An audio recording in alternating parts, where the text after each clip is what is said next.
تو خدا کی عزت کی قسم یہ مہینہ جمادی ثانیہ کا ختم ہو جائے گا، آپ کی انفرادی خوبیاں نہیں ختم ہوں گی۔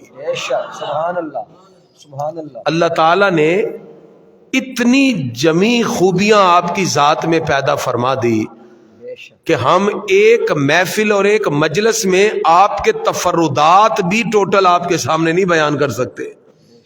اللہ تعالیٰ نے اتنے محاسن و محامد اور خوبیاں آپ کی ذات میں جمع فرما دی، اور یہ کوئی میں جوش میں یا واعظانہ خطاب کے جملے کا لفظ نہیں کہہ رہا، یہ حضور اکرم صلی اللہ تعالی علیہ وسلم نے جب جبریل امین علیہ السلام سے کہا میرے عمر کی فضائل بیان کرو، تو کہا کہ اگر میں جناب نوح علیہ السلام کا زمانہ بھی پاؤں تو فضائل عمر بیان نہیں ہوتے، حضرت نوح علیہ السلام کا زمانہ بھی پا لوں تو فضائل عمر ختم نہیں ہوتے، اتنے فضائل ہیں جناب فاروق اعظم رضی اللہ تعالیٰ عنہ کے۔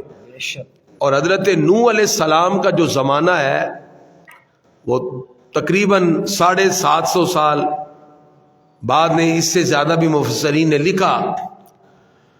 تو پھر مجھے بتائیے کہ فضائل عمر اگر اتنے زیادہ ہیں کہ جبریل کی زبان جو نہ تھکے، نہ کھانے نہ پینے کی محتاجگی، اللہ اکبر، 950 سال تک بھی وہ بیان کرتے رہے، تو فاروق اعظم کے فضائل ختم نہیں ہوتے۔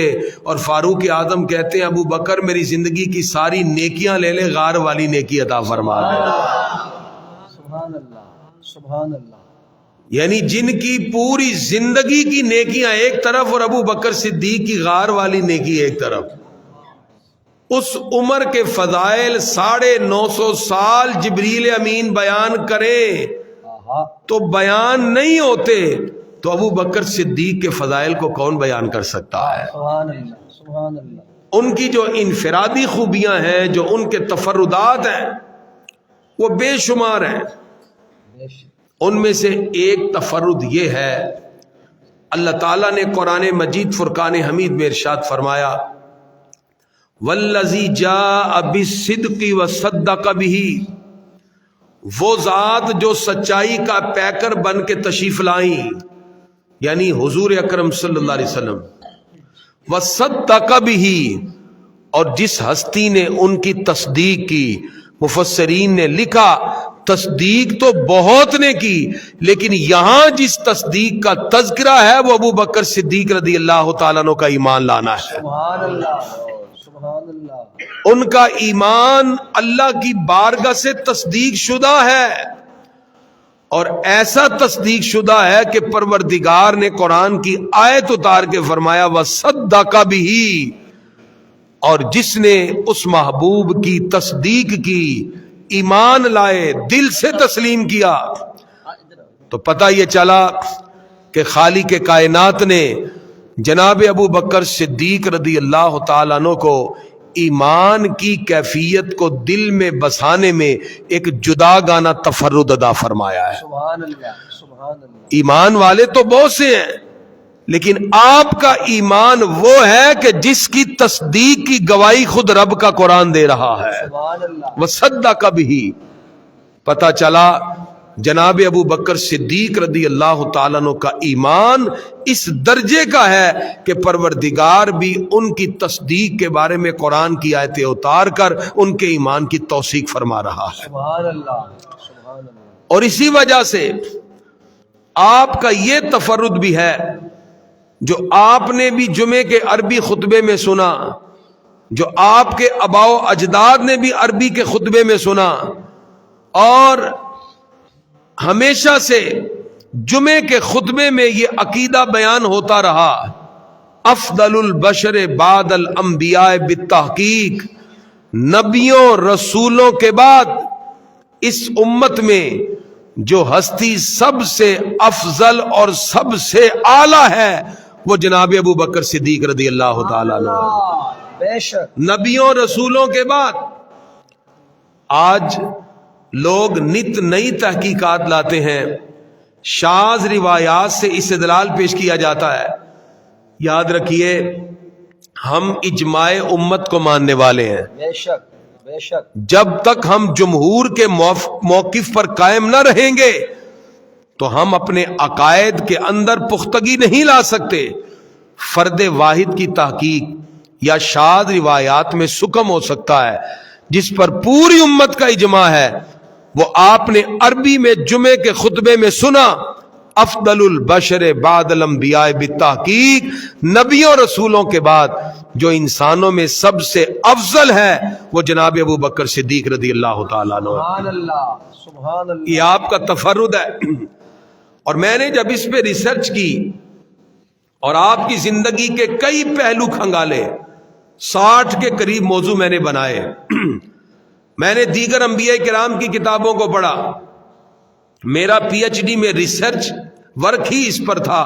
میں نے ادر ریلیجن پہ کام کیا، لیکن میں نے ان تمام انبیاء کرام کی تعلیمات اور اسلام کی تعلیمات کو پڑھا تو میں بلا مبالغہ اس مسجد میں بیٹھ کر یہ بات کہہ رہا ہوں، آدم علیہ السلام سے لے کر جناب حضرت عیسیٰ روح اللہ تک کسی نبی کو ایسا وفادار ساتھی نہیں ملا جیسا وفادار ساتھی حضور صلی اللہ علیہ وسلم کو اللہ نے صدیق اکبر کی صورت میں عطا فرمایا.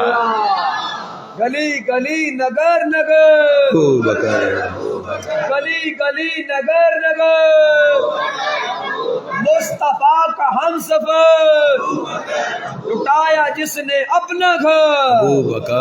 سبحان اللہ. 1,24,000 کم و بیش انبیاء اور رسول اعظام میں کسی نبی اور رسول کو ایسا سچا وفادار نہ ملا جیسا وفادار اللہ نے ہمارے آقا علیہ الصلوۃ والسلام کو صدیق اکبر کی صورت میں عطا فرمایا. سبحان اللہ سبحان اللہ. ان کی وہ خوبی کیا ہے کہ جو حضور صلی اللہ علیہ وسلم کے بچپن کے ساتھی، لڑکپن کے ساتھی، جوانی کے ساتھی، بڑھاپے کے ساتھی، دنیا کے بھی ساتھی، قبر کے بھی ساتھی، حشر کے بھی ساتھی. سبحان اللہ. یہ جو معیت ملی، یہ جو ساتھ ملا، اللہ تعالیٰ قرآن مجید میں ارشاد فرماتا ہے محمد الرسول اللہ صلی اللہ علیہ وسلم، محمد اللہ کے رسول ہیں، والذین معہ، اور جو ان کے ساتھ ہیں. مفسرین کا اتفاق ہے یہاں جو محبوب کے ساتھ ہونے کا ذکر کیا اس سے مراد ابو بکر صدیق رضی اللہ تعالیٰ عنہ. سبحان اللہ. یہ بھی آپ کا تفرد ہے، یہ بھی آپ کی انفرادی خوبی ہے، یہ بھی آپ کی ڈیفرنٹ آئیڈینٹی ہے، یہ بھی آپ کا یونیک کریکٹرسٹکس ہے، یہ وہ آپ کا وصف ہے جو کسی اور کو نہ مل سکا. اللہ تعالیٰ نے یہ خوبی جناب ابو بکر صدیق کو عطا فرمائی ہے. سبحان اللہ سبحان اللہ. جناب حضرت سیدنا ابو بکر صدیق رضی اللہ عنہ کے تفردات ہی آج ہمارا موضوع ہے. ان کے تفردات میں ایک خوبی یہ بھی ہے، جب اعلان نبوت فرمایا، کسی نے بھی جب اسلام قبول کیا تو کہیں نہ کہیں پسو پیش سے کام لیا، سوائے ابو بکر صدیق کے. ادھر سے اعلان نبوت ہے، ادھر سے کہا صدقتا یا رسول اللہ، اسلام قبول فرما لیا. اور اس کا ذکر کیسے ہوا؟ آج ہم نے محفل سجائی ہے جامع مسجد نوری میں. ایک محفل سجی تھی جو بخاری میں موجود ہے، مسجد نبوی ہے، ممبر پہ خود جناب محمد رسول اللہ صلی اللہ علیہ وسلم ہیں، سامعین صحابہ کرام ہیں اور خطاب کرنے والے حضور صلی اللہ علیہ وسلم ہیں. محفل کا عنوان ہے شان صدیق اکبر. صحیح بخاری اٹھائیے، حضور اکرم صلی اللہ تعالی علیہ وسلم کے علم میں یہ بات آئی کہ کچھ صحابہ نے ابو بکر صدیق سے اختلاف کیا ہے. اللہ اکبر. آپ نے تمام صحابہ کو بلایا اور کہا کہ چونکہ یہ محفل سجی تھی اس وقت مسجد نبوی میں ابو بکر صدیق کی عظمت میں، وہ جملہ امام بخاری نے ذکر کیا. آقا علیہ الصلوۃ والسلام صحابہ کرام کی طرف متوجہ ہوئے اور ابو بکر صدیق ایک طرف بیٹھے تھے، ان کی طرف متوجہ ہوئے اور کہا تم میرے پیارے صدیق سے اختلاف کرتے ہو، جانتے ہو کہ ابو بکر صدیق کون ہے؟ فرمایا جب میں نے اعلان نبوت فرمایا تم سب کہہ رہے تھے کذب تھا، اس مجمع میں جس آواز نے کہا صدقتا یا رسول اللہ، وہ ابو بکر صدیق کی آواز تھی۔ ہمارے آقا نے اپنے خطاب کے اس جملے میں ابو بکر صدیق کی شان بیان کر کے قیامت تک کے مسلمانوں کو بتا دیا، ابو بکر صدیق کے عظمت اور شان کے گن گانا اور ان کی عظمت کا اعتراف کرنا یہ خود حضور صلی اللہ علیہ وسلم کا پیارا طریقہ ہے، اور عظمت صدیق کی محفل میں بیٹھ کر شان صدیق کو سننا یہ صحابہ کا طریقہ ہے۔ سبحان اللہ، سبحان اللہ۔ ہمارے آقا خود ان کی شان بیان کرتے ہیں اور جماعت صحابہ کے سامنے بیان کرتے ہیں۔ یہ بھی آپ کا تفرد ہے، آپ نے اعلان نبوت کے آغاز میں حضور صلی اللہ تعالی علیہ وسلم کی بارگاہ میں ایک بھی پسو پیش کی بجائے، ایک بھی گفتگو کیے بغیر، کوئی دلیل مانگے، حضور صلی اللہ تعالی علیہ وسلم پر ایمان بھی لے آئے، تصدیق بھی کی، اور آقا علیہ الصلوۃ والسلام کو دل و جان سے اللہ کا رسول مانا۔ سبحان اللہ۔ اور صرف مانا نہیں، یہ جناب ابو بکر صدیق رضی اللہ تعالیٰ عنہ ہیں جنہوں نے انسان کی فطرتاً جتنی چیزیں ہیں، انسان اپنی جان سے پیار کرتا ہے، بے شک۔ انسان اپنے مال سے پیار کرتا ہے، انسان اپنے وطن سے پیار کرتا ہے، انسان اپنی اولاد سے پیار کرتا ہے، یہ سارے پیار اور محبت انسان کو بائی نیچر ملتے ہیں۔ انسان اولاد سے پیار کے لیے کوئی ہیلے بہانے نہیں کرتا، اولاد سے محبت ہوتی ہے، وطن سے پیار ہوتا ہے۔ ابو بکر صدیق تیری اس انفرادیت پہ بھی قربان جائیں۔ ابو بکر صدیق رضی اللہ تعالیٰ عنہ نے سرکار کی عظمت کے لیے جان بھی قربان کر دی، مال بھی قربان کر دیا، وطن بھی قربان کر دیا، اولاد بھی قربان کر دی۔ سبحان اللہ، سبحان اللہ۔ اس لیے یہ مقام اور مرتبہ جو حضرت ابو بکر صدیق رضی اللہ تعالیٰ عنہ کو ملا، میں نے بلا مبالغہ آپ کو کہا ہے، آدم صفی اللہ سے لے کے جناب حضرت عیسیٰ روح اللہ تک کسی نبی اور رسول کو ایسا سچا وفادار نہ مل سکا جیسا سچا وفادار ابو بکر صدیق کی صورت میں رب قدوس نے ہمارے آقا کو عطا فرما دیا۔ سبحان اللہ۔ اب ان کی ان قربانیوں کو دیکھیے اور ان کے تفردات کو ملاحظہ فرمائیے۔ بدر کا مقام ہے، ان کے بیٹے کفار کی طرف سے آئے تو آقا علیہ الصلوۃ والسلام سے مبادرت کی اجازت طلب کرتے ہیں۔ بعد میں انہوں نے کلمہ پڑھ لیا تھا۔ ایک دن بیٹھے ہوئے باپ بیٹے میں گفتگو تھی، کہا ابا جی، ابو بکر صدیق کے بیٹے نے کہا کہ بدر میں ایک مرتبہ آپ میری تلوار کی زد میں آئے تو میں نے باپ سمجھ کے چھوڑ دیا۔ آپ نے فوراً کہا خدا کی عزت کی قسم بیٹے، اگر تو میری تلوار کی زد میں آتا میں تیرا سر اتار دیتا۔ اللہ اکبر۔ اولاد ایک طرف، یہ ایمان کا کرائیٹیریا ہے، یہی ایمان کا معیار ہے۔ اسی لیے ہمیں حضور صلی اللہ تعالی علیہ وسلم کی بارگاہ سے جو ایمان کی لذتیں ملی، اس میں بتا دیا کہ تمہاری اولاد، تمہارے مال، تمہارے ماں باپ، تمہارے آباء و اجداد، یہ سارے کے سارے بعد میں ہیں، سب سے پہلے ایمان کی محبت ہوتی ہے۔ بے شک۔ اس لیے اللہ تعالیٰ فرماتا ہے یا ایھا الذین آمنوا لا تتخذوا آباءکم واخوانکم اولیاء، اپنے آباء اور بھائیوں کو کبھی اپنا دوست نہ بناؤ، ان استحبوا الکفر علی الایمان، اگر وہ ایمان کے مقابلے میں کفر کو پسند کرتے ہیں۔ اس کا مطلب ایمان کی لذتیں زیادہ ہیں، اور اس ایمان کے کرائیٹیریا میں جو ہستی سب سے اونچے مرتبے پر فائد ہوئی، ان کا نام ابو بکر صدیق رضی اللہ تعالیٰ عنہ۔ اولاد بھی قربان کر دی، اپنے ماں باپ کو بھی قربان کرنے کے لیے تیار ہیں۔ حضور صلی اللہ تعالی علیہ وسلم کی غلامی کا ایسا حق ادا کیا کہ زمانے میں آپ تاریخ اٹھا کے دیکھیں، آپ کو ایسی ہستی نہ ملے گی کہ جنہوں نے یکے بعد دیگرے ایک ایک چیز سرکار کے قدموں پہ قربان کر دی ہو۔ اللہ اکبر۔ حضرت ابو بکر صدیق رضی اللہ تعالیٰ عنہ کے تفردات میں سے ایک تفرد یہ بھی ہے، ہمارے آقا نے مکہ مکرمہ میں ابتدائے اسلام کے ادوار میں جس ہستی کو ہر راز کے بات اور مشاورت میں شامل کیا، وہ ابو بکر صدیق رضی اللہ تعالیٰ عنہ۔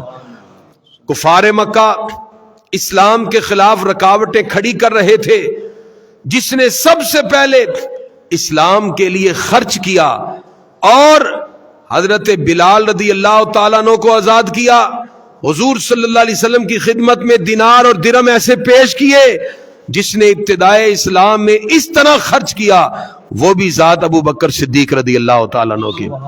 اس کا اعتراف سرکار نے صحابہ کے سامنے کیا، فرمایا مجھے کسی کے مال نے اتنا فائدہ نہیں دیا جتنا فائدہ مجھے ابو بکر صدیق کے مال نے دیا ہے۔ وہ وقت بڑا کڑا ہوتا ہے جس وقت سب ساتھ چھوڑ جائیں، چچا ابو لہب بھی آپ کے خلاف کھڑا ہو گیا، ام جمیل کانٹے چن کے لاتی ہے، سرکار کے قدموں کے سامنے بچھا دیتی ہے۔ اس وقت کڑا وقت تھا، کفار مکہ طرح طرح کے ہیلے بہانے بنا کے حضور صلی اللہ علیہ وسلم کی دعوت و تبلیغ کو روک رہے تھے۔ اس وقت میں جس ہستی نے کھڑے ہو کر حضور صلی اللہ علیہ وسلم کے پیغام کو آگے پہنچانے کے لیے آقا علیہ الصلوۃ والسلام کے شانہ بشانہ چلے، جانی مالی ہر طرح کی قربانی پیش کی، اس ہستی کا نام بھی ابو بکر صدیق رضی اللہ تعالیٰ عنہ۔ اسی لیے کفار مکہ اپنی تمام کی تمام کوششیں کرتے رہے، ابو بکر صدیق کے ساتھ جو خاص مشاورتیں رہی اس میں بھی جناب سیدنا صدیق اکبر رضی اللہ عنہ کی ذات ہے، جن پر حضور صلی اللہ علیہ وسلم نے کامل اعتماد فرمایا۔ اور یہ کامل اعتماد اس بات کی دلیل ہے کہ ابو بکر صدیق رضی اللہ تعالیٰ عنہ وہ ہستی ہیں جن پر حضور صلی اللہ علیہ وسلم کا اعتماد ہے، ہمیں بھی اس ہستی پر اعتماد کرنا چاہیے۔ بے شک بے شک۔ مکہ مکرمہ کے اس دور میں جب طرح طرح کے مصائب اور تکالیف کا معاملہ ہوا، حضور اکرم صلی اللہ تعالی علیہ وسلم چند صحابہ کرام کے ساتھ اسلام کی دعوت و تبلیغ میں مصروف تھے، ان میں بھی جناب سیدنا صدیق اکبر رضی اللہ تعالیٰ عنہ آپ کا تفرد ہے۔ انسان بہت سی چیزوں کو پسند کرتا ہے، کبھی کبھی آقا علیہ الصلوۃ والسلام کی محفل میں بھی ان باتوں کا ذکر ہوتا۔ ایک دن آقا علیہ الصلوۃ والسلام جلوہ فرما تھے، صحابہ اپنی اپنی پیاری پیاری چیزوں کا ذکر کرنے لگے، کسی نے کہا مجھے یہ چیز اچھی لگتی ہے، کسی نے کہا یہ چیز اچھی لگتی ہے۔ ابو بکر صدیق بھی پکار اٹھے، کہا میرے لیے 3 چیزیں پیاری ہیں۔ اب ذرا دیکھیے گا ان کا تفرد کیا ہے۔ عرض کرتے ہیں پیارے آقا، میری پہلی پیاری چیز یہ ہے النظر الی وجہ رسول اللہ، کاش نظر ابو بکر صدیق کی ہو، چہرہ مصطفیٰ کا ہو۔ سبحان اللہ۔ مجھے پہلی پیاری چیز یہ ہے کہ نظریں میری ہوں، چہرہ آپ کا ہو۔ عرض کیا پیارے آقا میری دوسری پیاری چیز یہ ہے انفاق و مالی لی رسول اللہ صلی اللہ علیہ وسلم، مال میرا ہو اور جس ذات پہ خرچ کیا جائے وہ ذات مصطفیٰ ہو، میں آپ کی خدمت میں مال خرچ کروں، میری دوسری پیاری چیز۔ اور عرض کیا میری تیسری پیاری چیز یہ ہے ان یکون ابنتی تحت رسول اللہ صلی اللہ علیہ وسلم، کاش بیٹی میری ہو، گھرانہ مصطفیٰ کا ہو۔ اب بہت سی چیزیں انسان دنیا میں پیاری ہے، لیکن ابو بکر صدیق کی فیورٹ چیزوں کو دیکھیے، جو محبت والی چیزیں ہیں، ان تمام چیزوں کا محور و مرکز مکین گنبد خضرا ہیں، ان تمام چیزوں کا محور و مرکز حضور صلی اللہ علیہ وسلم ہے۔ اس لیے یہ آپ کا تفرد ہے۔ پروردگار نے ابو بکر صدیق رضی اللہ تعالیٰ عنہ کے دل میں ایمان کی ایسی لذت پیدا فرما دی کہ آپ کی ابتدا بھی رسول اللہ کی ذات پر ہے، انتہا بھی رسول اللہ کی ذات پہ ہے صلی اللہ تعالیٰ علیہ وسلم۔ سبحان اللہ۔ یہ خالق کائنات نے جناب حضرت ابو بکر صدیق رضی اللہ تعالیٰ عنہ کو یہ مرتبہ اور مقام عطا کیا۔ اور آپ کا یہ تفرد اگر مال کے اعتبار سے دیکھیں، کون سا ایسا موقع ہے کہ اسلام کے لیے مال کی ضرورت ہو اور ابو بکر صدیق پیچھے رہ جائیں؟ واہ واہ۔ غزوہ تبوک کا واقعہ آپ نے کئی مرتبہ سنا۔ آقا علیہ الصلوۃ والسلام نے جیش اسرا کے لیے جس وقت کہا آؤ اللہ کے دین کی سربلندی کے لیے مال جمع کرواؤ، 621 کلومیٹر دور جانا ہے، اتنی گرمی ہے، پھل درخت تیار ہوئے، لیکن یہ ساری چیزوں کے ہوتے ہوئے سرکار نے جہاد کی رغبت کی بات کی۔ کوئی آدھا سامان لایا، کوئی کتنا لایا، ادھر سے ابو بکر صدیق بھی آ جاتے ہیں، ٹاٹ کا لباس پہنا ہے۔ سرکار نے پوچھا ماں اب کئی تلیال ابی بکر، ابو بکر اپنے گھر والوں کے لیے کیا چھوڑ کے آئے ہو؟ عرض کرتے ہیں اب کیت اللہ و رسولہ، پیارے آقا سارا کچھ تو لے آیا، گھر میں اللہ کو چھوڑا ہے یا اللہ کے رسول کو چھوڑا ہے؟ سبحان اللہ۔ محبت کا جو کمال ہے وہ اللہ اس کے رسول کی ذات سے محبت ہے. ابو بکر صدیق اپنے ہر جملے میں کہتے ہیں میں جو کچھ چھوڑ کے آیا ہوں یا وہ خدا ہے یا خدا کا رسول ہے, میں اللہ اس کا رسول چھوڑ کے آیا ہوں. یہ جناب ابو بکر صدیق رضی اللہ